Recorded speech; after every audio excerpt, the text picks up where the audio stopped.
Disclaimer, এই ভিডিওটি দেখার পর যদি তুমি তোমার ফোন থেকে হোয়াটসঅ্যাপ ডিলিট করে দাও বা ফোনটাই ভেঙে দাও, তার জন্য আমি দায়ী থাকবো না। হ্যালো সিঙ্গেল পারসন, আজ আমি তোমাদের বলবো হোয়াটসঅ্যাপের কিছু আবাল চোদাদের ঝাড় পাকানোর কথা। এটা কোথা থেকে কপি করেছিস ভাই? প্রথমে আমি বলবো হোয়াটসঅ্যাপের আবাল কত ধরনের হয়। সবচেয়ে আগে দেখে নেবো চ্যাট বক্স। আমাদের চ্যাট বক্সে 5 ধরনের আবাল দেখা যায়। তো বন্ধুরা, একটা বন্ধু এমন থাকবে যার বাড়ি তোমার নিজের পাড়ায়, তোমার হোয়াটসঅ্যাপ চ্যাট লিস্টে তো থাকবে কিন্তু সবার নিচে। সেই মালটা তোমাকে কখনো মেসেজ করবে না। তুমি নিশ্চয়ই জানো যে তুফান আসার আগে মেঘ গম্ভীর হয়ে যায়, আর এই বন্ধুগুলো ঠিক এরকম। এই বন্ধুরা তোমাকে যখন মেসেজ করবে তখন তোমার চ্যাট লিস্টের অবস্থা এইরকম হবে। তোমার চ্যাট লিস্টে এরকম কিছু আবাল বন্ধু নিশ্চয়ই থাকবে যারা তোমাকে প্রতিদিন গুড মর্নিং আর গুড নাইট এমন ভাবে বলবে যেন এটা না বললে তাদের দিন শুরু হয় না, আর রাত শেষ এমন ভাবে কথা বলবে যেন এদের সাথে 7 জন্ম পর কথা হচ্ছে, অথচ এদের সাথে তোমার প্রতিদিনে দেখা হয় এবং প্রতিদিন এদের সাথে তুমি 3 নম্বর আবালে সেই সব বন্ধুদের সিলেক্ট করা হয়েছে যাদের জন্য তুমি বাড়িতে গালি খাও। সেই সব আবাল ফ্রেন্ড যারা 12 বছর বয়সে কাজে চলে গেছে।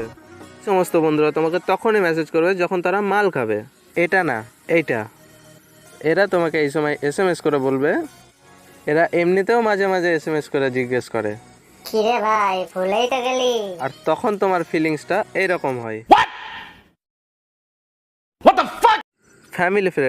ফ্যামিলি ফ্রেন্ড বলতে আমরা মাসির ছেলে, পিসির ছেলে, মামার ছেলে, কাকার ছেলে এগুলোকে বুঝি। এই মালগুলো তোমাকে তখনই SMS করবে যখন তোমার গ্রামে, পাড়ায়, শহরে কোনো অকেশন থাকবে। এরা তোমাকে SMS করে শুধু একটা কথাই জিজ্ঞেস করবে। এদের তোমাকে মেসেজ করার একটাই কারণ, এবারে কি প্ল্যান হবে তো? যখন আমি এই আবাল বন্ধুগুলোর SMS দেখছিলাম তখন আমার চোখে এটা পড়ে। আত্মীয়দের মধ্যে এরকম 2-1টা দাদা নিশ্চয়ই থাকবে যারা একটু আধটু পড়াশোনা করেছে, একটু আধটু।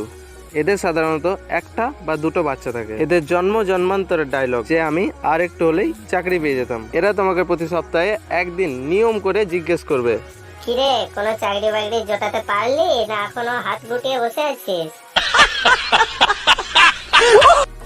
এবার দেখে নেবো কিছু আবাল গ্রুপ ক্রিয়েটর বন্ধু। এরা প্রতিদিন একটা করে গ্রুপ ক্রিয়েট করবে আর তোমাকে তার মধ্যে অ্যাড করবে, আর এদের তোমাকে প্রতিটা মেসেজ করার জন্য একটা করে গ্রুপের প্রয়োজন হয়। মোট হচ্ছে, আমি ম্যাথে খুবই কাঁচা, তাই তোমরা নিজেরাই হিসাবটা করে নাও। প্রথমেই আসছি ফ্রেন্ডস গ্রুপে। এই সমস্ত গ্রুপগুলোতে তোমার ইচ্ছে না থাকলেও হরিনাম থেকে শুরু করে পানু পর্যন্ত তোমাকে দেখতে হবে। তোমার কিছু বোকাচোদা ফ্রেন্ড যাদের প্রতিদিনের নিয়মিতভাবে কাজ প্রতিদিন গ্রুপে পানু দেওয়া, আর এর মধ্যে কিছু এরকম ফ্রেন্ড থাকে যারা এরকম বলবে। আর এই গ্রুপের কিছু ভালো বন্ধু এরকম বলবে, ছি এসব কি দিচ্ছিস, এসব বাজে জিনিস। আর সেই শুরু হবে তোমার গ্রুপের গাঁড় পাকামো। তুমি একটা SMS টাইপ করতে করতে তোমার গ্রুপের অবস্থা এইরকম হয়ে যাবে।